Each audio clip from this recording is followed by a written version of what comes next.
Hola, buenas tardes. ¿Qué tal? ¿Cómo les va?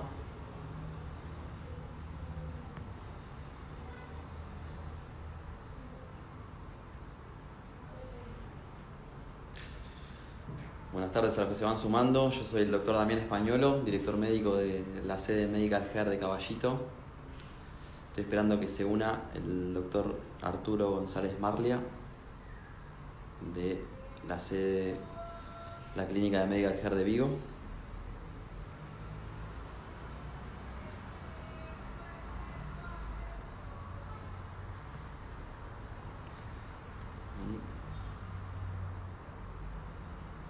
Acá lidiando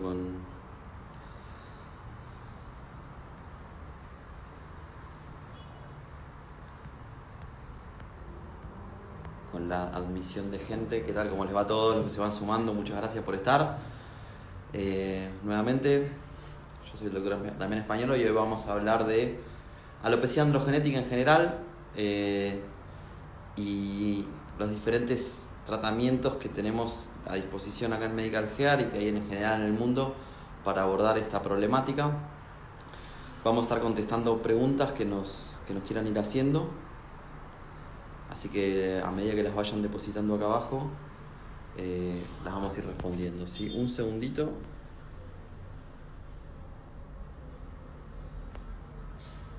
Que vamos a sumar al doctor Arturo González Marlia, que todavía no lo veo.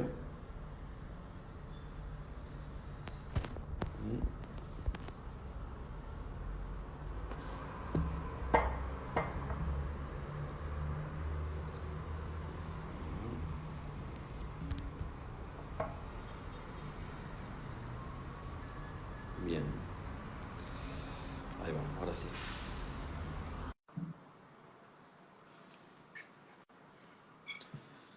Ahora sí lo tenemos al doctor Marlia, desde Vigo. Hola, ¿cómo estás? ¿Qué tal, Arturo? ¿Cómo andas? ¿Todo bien? Muy bien, Damián, ¿cómo estás tú? Bien, bien, todo bien, por suerte. Bueno, Bueno. estamos haciendo una conexión transatlántica. ¿Sí? El doctor Ujú, González Marlia, Arturo está en Vigo, en Galicia, ujú. ¿sí? En la sede de Medical Care que se inauguró hace 2 meses ya o 3. ¿Cuánto hace? Arrancamos en la última semana de abril ¿Mm? y realmente en el mes de mayo. Se puede decir que el 5 de mayo fue la Bueno, inauguración oficial, con o sea que tenemos pacientes. ya la primera quincena trabajando, muy contentos, a pleno, me imagino, allá, Ujú. arrancando el verano también. En un mes arranca el verano, así que estamos Qué lindo, qué lindo. disfrutando de una linda primavera. Bueno, le vamos dando también la bienvenida a todos los que se van sumando. Ujú, Eh, y bueno, el objetivo de hoy, además de hacer una charla con un colega al quien le tengo muchísimo afecto y que está en este momento al otro lado del Atlántico, a las 9 de la noche, ¿no? Horario de 9 de la Vigo. noche.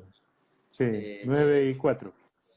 para hacer una charla informal, digamos, dirigida a que los que nunca escucharon o que no conocen acerca de lo que es la alopecia androgenética conozcan un poco, ¿sí? Explicarles de qué se trata esta patología, esta problemática, y charlar un poco de manera entendible para todos cuáles son las principales terapéuticas que tenemos para abordar este problema. Así que invitamos a los que tengan dudas a que lo depositen acá. Ahí ya estoy viendo una pregunta que dice alopecia androgenética en mujeres mayores de 40 años. Es Ujú, una buena pregunta, ahora en breve la vamos a abordar también, ¿sí? ujú. Eh, Perfecto. Así que yo soy fan de abordar las cosas definiéndolas, ¿sí? Ujú. Cuando decimos alopecia androgenética le estamos dando relevancia en una charla entre médicos porque es una alopecia muy frecuente. Eh, ¿Vos cómo definirías, Arturo, la alopecia androgenética de una manera sencilla de entender para alguien que no esté en el ámbito médico? Cuando uno quiere definir un término que parece difícil, lo tenés que desmenuzar. Alopecia es caída o pérdida de cabello. Andro porque tiene que ver con las hormonas masculinas, los andrógenos. Y genética porque siempre existe la incidencia hereditaria. Y como muy bien dijiste, va a afectar aproximadamente entre el 60 al 65%, algunos dicen hasta el 70% de la población masculina, en algún momento de su vida va a ser algún grado de alopecia androgenética. Y por otro lado, representa entre el 95 al 97% de las causas de pérdida de cabello en el hombre. Es decir, que es una patología sumamente frecuente y cuando hablas de alopecia es la más frecuente de todos porque apenas los demás representan el 2 o el 3%. Claro. ¿Mm? Pasamos Ahora, mal. Sí, sí, perdón, adelante. no, que en realidad, una vez definido el término, la alopecia no afecta a la totalidad del cuero cabelludo, sino que tiene un patrón. Un patrón es algo que la caracteriza, que la define y que la diferencia del resto. Y es el hecho de que solamente se ve afectada la parte superior de la cabeza, respetando el cabello lateral y el cabello posterior. Y uno se pregunta, ¿y por qué no se cae ese cabello? Bueno, nosotros decimos que en realidad los cabellos laterales y posteriores carecen de receptores hormonales. En realidad no es así. Hay receptores hormonales androgenéticos, pero en menor cuantía. Es decir, en la parte superior hay una mayor cantidad de receptores hormonales, por eso caen, y las zonas laterales y posteriores tienen una menor cuantía de receptores y por eso no van a caer, por lo menos en una expectativa de vida de 80 años. Perfecto. O sea, vale aclarar que la palabra alopecia, que la mayoría de la gente conoce lo que es alopecia o la tiene incorporada al idioma, pero no todos, ¿sí? Alopecia es una forma médica de definir a la calvicie o a la pérdida definitiva del cabello. ¿Está bien? Por ahí uno asocia la palabra calvicie a lo que estaba refiriendo recién Arturo, que es la alopecia común del varón, que es la que afecta a los folículos de la zona superior. Hay otro tipo de alopecia. Por dar un ejemplo, está la alopecia areata, que es una alopecia rara, en la cual el pelo se cae en parches en todas las zonas de la cabeza, se puede caer en la nuca y a los costados, y representa un porcentaje de ese 3% que no es alopecia androgenética. O sea, es rara de ver, si bien tenemos consultas por alopecia areata, en comparación con la alopecia androgenética, representa menos del 3% de todas las alopecias.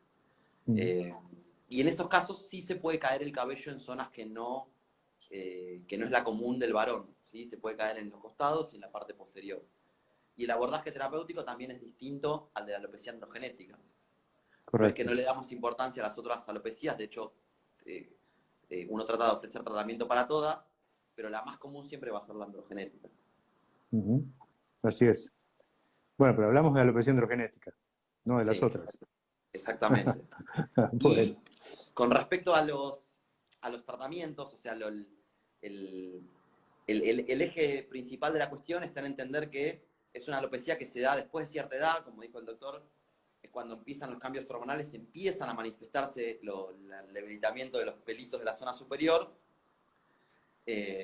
pero que siempre es sobre una base genética, o sea, no se queda pelado quien quiere, sino quien puede, y la genética es la predisposición, la hormona es la que lo gatilla, es la que genera el comienzo. Nosotros siempre explicamos de que las mujeres también heredan la genética de calvicie por parte de su padre o su madre o sus abuelos, pero la mujer está, entre comillas, protegida por los estrógenos, por las hormonas femeninas, ¿sí? Que no atacan a los folículos pilosos de esa zona.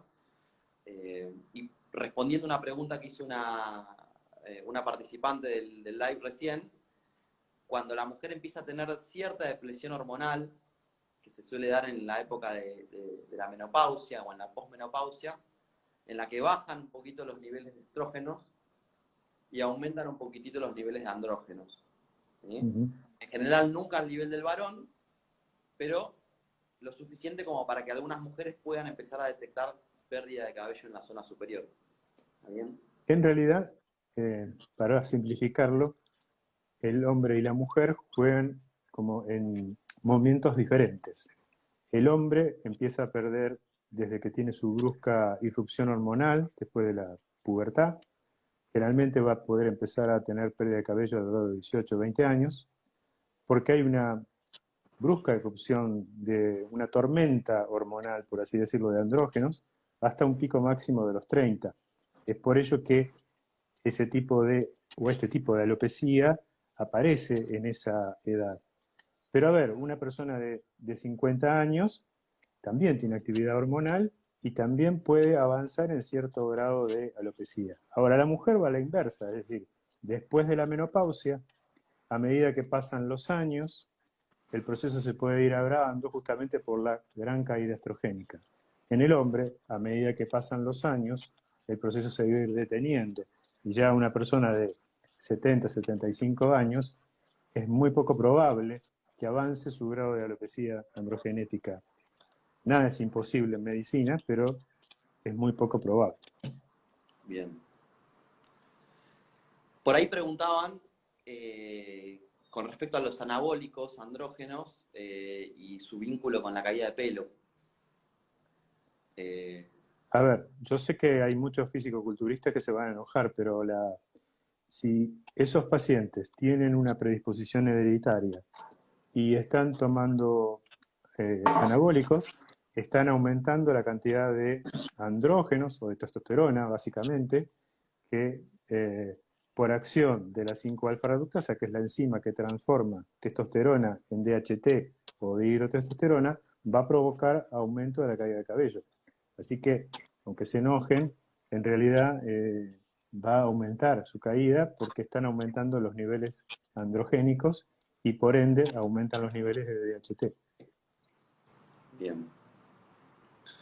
Bueno, justamente aprovechando que nombraste, Arturo, a la DHT, que es la forma, digamos, la conversión periférica de la hormona masculina, a cargo de una enzima que se llama 5-alfa reductasa. Esta enzima es el blanco de los principales tratamientos que tenemos para frenar el proceso alopécico. Por ahí Loremel preguntaba si las mujeres pueden tomar finasteride. Aprovechando esa pregunta, decir que el finasteride, como inhibidor de esta enzima, es una de las principales terapéuticas que hoy tenemos para frenar, ¿sí?, enlentecer el avance de la alopecia androgenética, ¿sí? Es una droga que ya tiene más de 30 años en uso y hay muchísima experiencia, muchísima evidencia científica y muchísima información acerca de la seguridad y de la eficacia del finasteride, ¿sí? Preguntaron ahí también por el dutasteride, que es un análogo al finasteride, si bien tiene un efecto levemente distinto. En algunos lugares del mundo se usa más dutasteride que finasteride, pero a grandes rasgos son drogas de la misma familia que tienen un efecto farmacológico similar, que es, digamos, evitar la unión de la testosterona al folículo y su conversión periférica. Entonces, aquí en España, sabes que me llamó la atención que se utiliza mucho el dutasteride. Y de hecho hay muchos dermatólogos, me ha pasado de ver en la consulta, que hay muchos dermatólogos que lo recomiendan como droga de primera elección. Y el dutasteride ha sido frenado en fase 3 por la FDA, que es la Federación de Drogas y Alimentos, y es la que aprueba los medicamentos que se utilizan en Estados Unidos. Fue aprobado para el uso exclusivo de próstata, como antiprostático, al igual que finasteride, pero fue frenado en la fase 3.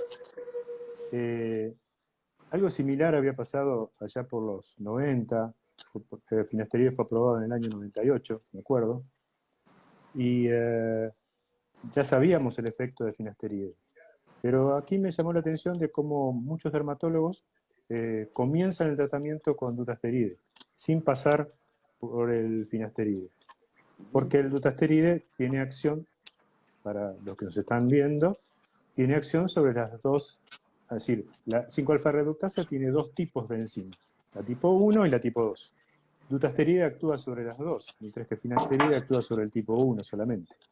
Entonces, uno piensa de que tiene mejor efecto, pero en realidad es una droga que todavía no ha sido del todo aprobada, aunque muchos la damos, yo me incluyo. Muchas veces la indico, pero la indico cuando veo que el paciente ha llegado al clímax de la acción de finasteride, cuando ha provocado una caída en su efectividad después de pasar por una meseta farmacológica. Esas son, digamos, las elecciones para dutasteride, ¿no? Bien. Hay una participante que preguntaba si el finasteride se puede dar en mujeres, si es una pregunta que recibimos frecuentemente. El finasteride está contraindicado virtualmente en mujeres en edad fértil y está absolutamente contraindicado en mujeres embarazadas, ¿sí? No porque el finasteride le pueda generar un daño a la mujer per se, sino que puede ser perjudicial para el desarrollo embrionario, ¿sí? Con lo cual, si bien las mujeres desarrollan una alopecia androgenética, cuando lo hacen después de la menopausia, ¿sí? Una vez que la menopausia está constatada, podemos dar el finasteride en mujeres sin ningún riesgo. ¿Bien? Haciendo, obviamente, un interrogatorio clínico acerca de antecedentes médicos, dado que algunas contraindicaciones tiene el finasteride, pero a grandes rasgos, en mujeres en edad fértil, solo se podría utilizar asegurándose que la mujer tenga un tratamiento de anticoncepción, ¿sí? Las guías, las últimas guías recomiendan que tengan 2 métodos anticonceptivos, uno hormonal y uno de barrera, para poder darle finasteride con seguridad a una mujer, porque justamente si llega a haber un embarazo podría llegar a ser perjudicial para el desarrollo del embarazo. Pero más allá de eso, es una droga que se usa en mujeres después de la menopausia, en una dosis levemente distinta a la del varón, pero que sin problemas se puede usar y tiene un efecto también muy bueno. Ese es uno de los pilares del tratamiento médico. Nos faltó nombrar a los otros dos, ¿sí? Uno de ellos es el minoxidil. Arturo, no sé si querés contar más o menos de qué se trata el minoxidil. El minoxidil es una droga que tiene más de 40 años en el mercado y que se utilizó hace muchísimos años como antihipertensivo, porque es una droga vasodilatadora. Ya no se lo utiliza más, hay drogas que son mucho más específicas, mejores, ya el efecto antihipertensivo no se usa, pero lo que se había descubierto es que provocaba una vasodilatación del plexo vascular perifolicular, es decir, aquellos que están irrigando al folículo. Pero después se descubrió de que había un efecto en el estímulo de la fase de crecimiento del folículo, es decir, se sabe que estimula la fase anágena o fase de crecimiento de todo lo que es pelo o vello. Es decir, que cuando lo empleamos en forma local, por ejemplo en gotas o en spray, y lo colocamos en el cuero cabelludo, estimula los cabellos del cuero cabelludo. Me lo coloco en la barba, va a estimular el vello de la barba. Lo paso por el brazo, estimulará el vello corporal. Estimula todo, estimula hasta el pelo trasplantado, pero no detiene la caída. Por eso es importante la asociación con finasteride. Ahora, aquí también se da minoxidil, perdón, en vía oral, lo cual es muy bueno. Es muy bueno porque en aquellos pacientes que refieren que hay una alergia al minoxidil, en realidad no es una alergia al minoxidil, sino al excipiente, que es un alcohol, que es un propilenglicol. Se considera que el 20% de la población es alérgico al propilenglicol. Entonces, una buena forma de que ese paciente continúe con la aplicación de minoxidil es darlo por vía oral. En el hombre la dosis de 2,5 miligramos día. También hay otros pacientes que no lo utilizan como se debe utilizar. Minoxidil tiene una vida media corta, de 14 horas aproximadamente, por eso hay que aplicarlo 2 veces al día. Y muchos te dicen, sobre todo la gente joven, no me lo pongo porque me deja el pelo llovido, como grasoso.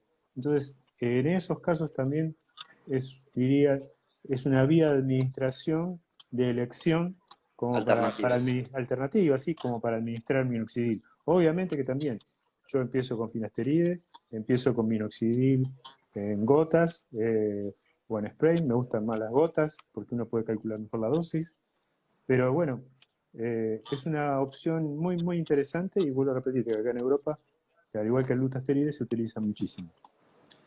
Hay una participante, Arturo, nos pregunta con respecto al finasteride y el antecedente familiar de cáncer de mama, digamos, que con respecto al oncológico. Mm. Sí, sabemos que en mujeres con antecedentes de cáncer está contraindicado, por más que sean posmenopáusicas y todo, porque hay un componente hormonal y la alteración de ese componente hormonal no sabemos cómo se puede comportar en este tipo de patologías. Entonces, evidentemente que está contraindicado. También cuando hay algún proceso tumoral maligno que tenga connotación hormonal, aunque sea un hombre, también está contraindicado. Y aquellos casos de insuficiencia hepática, porque también son todos son todas medicamentos que se van a absorber y metabolizar en el hígado, ¿no? Bien. En resumen, digamos, tenemos las dos drogas madre para lo que es la alopecia incipiente, que son el finasteride y el minoxidil, y en los últimos años el gran complemento de eso fue lo que se llama la mesoterapia capilar. Mesoterapia en realidad es una forma de aplicar medicación con agujas epidérmicas de poca profundidad que se pueden aplicar en cualquier parte del cuerpo. Acá hay mucha gente que por ahí conoce la mesoterapia de aplicación en la piel de alguna parte del cuerpo como la cara o los glúteos. Pero la mesoterapia capilar lo que hace es aplicar medicación directamente en el cuero cabelludo que colabora con las otras dos que nombramos para estimular el crecimiento del pelo. Acá Sol nos pregunta con respecto al plasma rico en plaquetas, ¿sí? Que le ofrecen muchas clínicas. ¿Y cuál es el abordaje? ¿Cuál es mi opinión? ¿Cuál es mi opinión? En realidad el PRP o el plasma rico tampoco fue aprobado por la FDA. Es decir, la FDA no se opone a que se utilice porque si estás utilizando tu propio tejido no te puede provocar daño, pero tampoco te garantiza que tenga efectividad.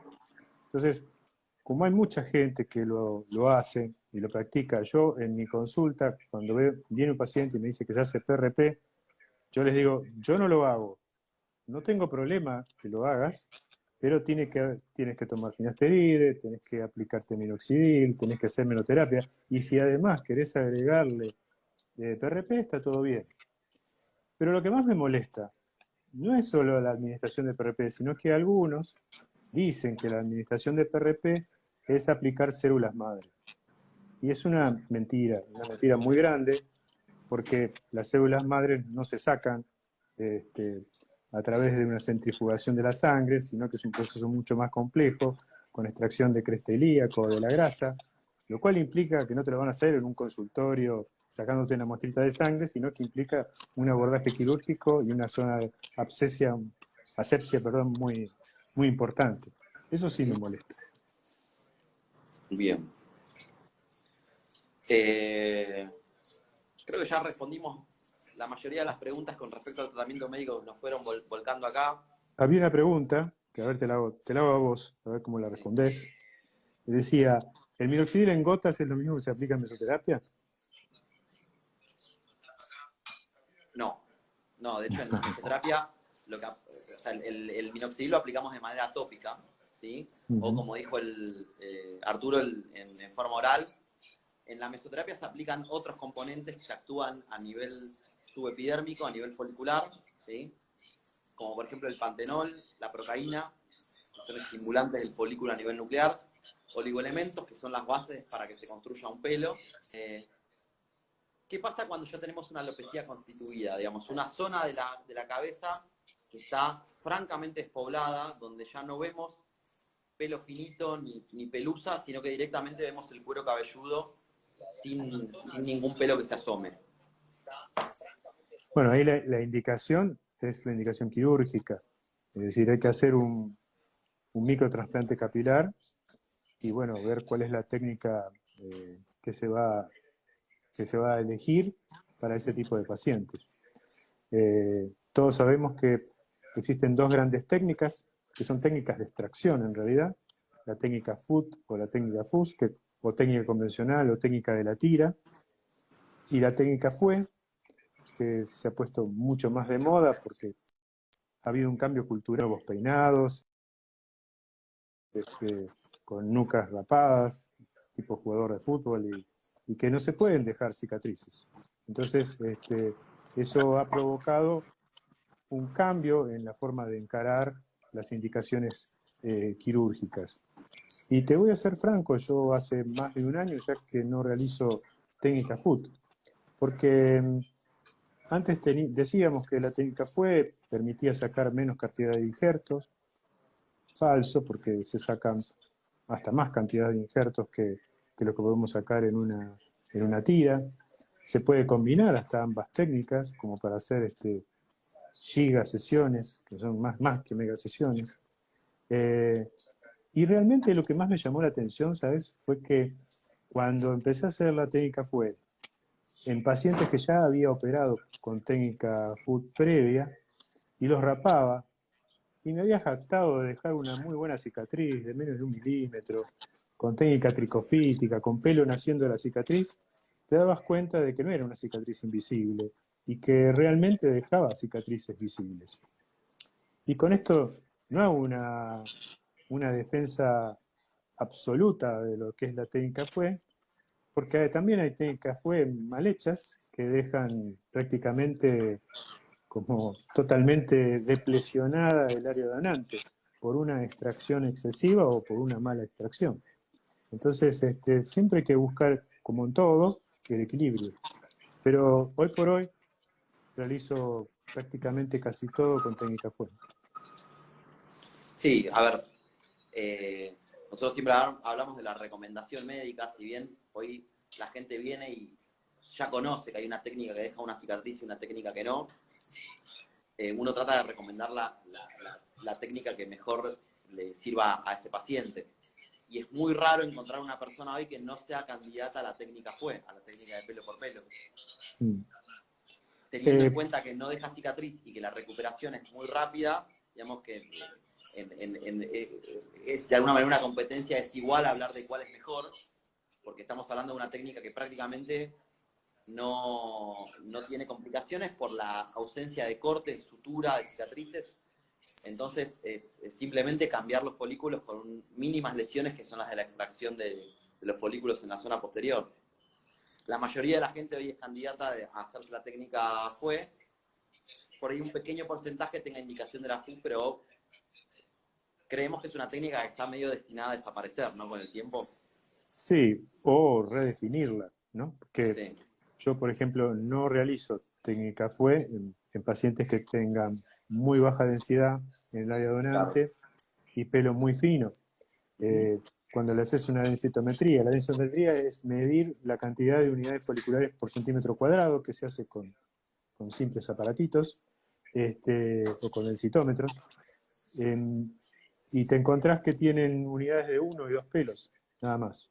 Carecen de unidades de 3, carecen de unidades de 4 cabellos, y son cabellos finos, y tienen densidades bajas, te diría, abajo de 60 unidades por centímetro cuadrado, y, y tienen cabellos que son demasiado finos, por debajo de los 50 micrones. Entonces, no son candidatos realmente para hacer una técnica FUE, ¿no? Sí. Esos generalmente no los opero. También es cierto que no todo el mundo es candidato a un implante capilar, porque hay zonas donantes. Nosotros zona donante, como ya lo dijimos, pero le definimos a la zona posterior de la cabeza. Hay zonas donantes que son tan pero tan malas que directamente uno le explica al paciente que lamentablemente no es candidato para un implante capilar. Por suerte son los menos de los pacientes, pero existen esos casos en los cuales uno no puede abordarlo de esa manera. Y es importante también poder decirle al paciente que incluso con toda la tecnología que tenemos hoy y con todas las estrategias que tenemos hoy, existen las limitantes. Ahí Hay tenés una pregunta aquí. sí, Sí, que perdón, tenés una adelante. posibilidad, que tenés una posibilidad para barajar en ese tipo de pacientes, que es someterse a una dermopigmentación. Por ejemplo, un efecto Claro. rasurado, que va a dar la imagen de un pelo que recién está creciendo. Obviamente que tenés que buscar el paciente ideal, un paciente joven que tenga una alopecia androgenética máxima, grado 7, como dije, con baja densidad, con pelo fino, con pocas unidades foliculares. Bueno, eh, una opción sería hacer una tricopigmentación, por ejemplo. Bien. Ahí está viendo una pregunta, volviendo al tema del tratamiento médico. Dice, ¿cuántas sesiones es ideal para hacer mesoterapia? Yo siempre le digo a los pacientes que el tratamiento médico para la caída de pelo, el tratamiento médico de finasterida, minoxidil y mesoterapia, es un tratamiento crónico, no es curativo, o sea, no soluciona el problema. De la misma manera que hacer dieta y ejercicio no cura un tema de salud como es la obesidad, sino que te mantiene, ¿sí? De todas maneras, hay diferentes esquemas y el esquema más recomendado es el de 18 meses de tratamiento continuo, y al mes 18 evaluar para poder hacer vacaciones de tratamiento médico o espaciar las tomas de tratamiento médico. ¿Sí? Son diferentes estrategias que uno aborda para cada paciente. Aquí Gastón pregunta, por algo que yo dije, dice, yo tengo pelo fino, ¿por qué no haces el tratamiento? No entendí. No, yo dije que no opero con técnica FUE pacientes que tengan baja densidad, sí, grados de alopecia máximos, con baja densidad, es decir, poca cantidad de unidades foliculares por centímetro cuadrado, que tengan unidades muy finas, es decir, con un grosor menor a los 50 micrones, y que tengan unidades de uno o dos pelos. No son candidatos ideales para un trasplante, pero es una sumatoria de factores, no es un paciente que quiere corregir las entradas, ¿entiendes? Es sino grado de alopecias máximos, con baja densidad y con pelo muy fino, etcétera, etcétera. Eso es lo que quise comentar. Bien.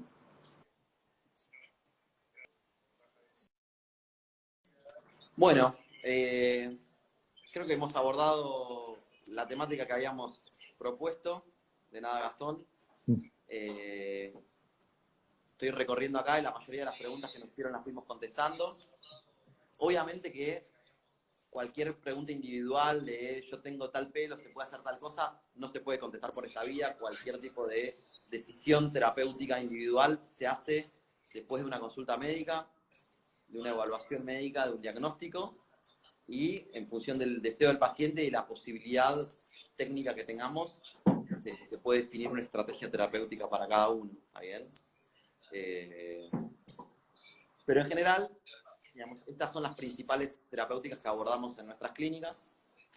Si bien hay otras que son poco frecuentes y por eso no las abordamos acá, pero cualquier consulta nos tienen a disposición para acercarse a nuestras clínicas. ¿Sí? Vamos Bueno, terminando. Muchísimas vamos gracias, terminando. Arturo. ¿Sí? No, un placer, un gusto verte. Lindo verte y charlar con vos un poquito de medicina. Uh-huh. Y a la espera de la próxima charla, ¿sí? Ok, te espero. Bueno, Así muchas que un gracias a saludo todos los que grande. participaron.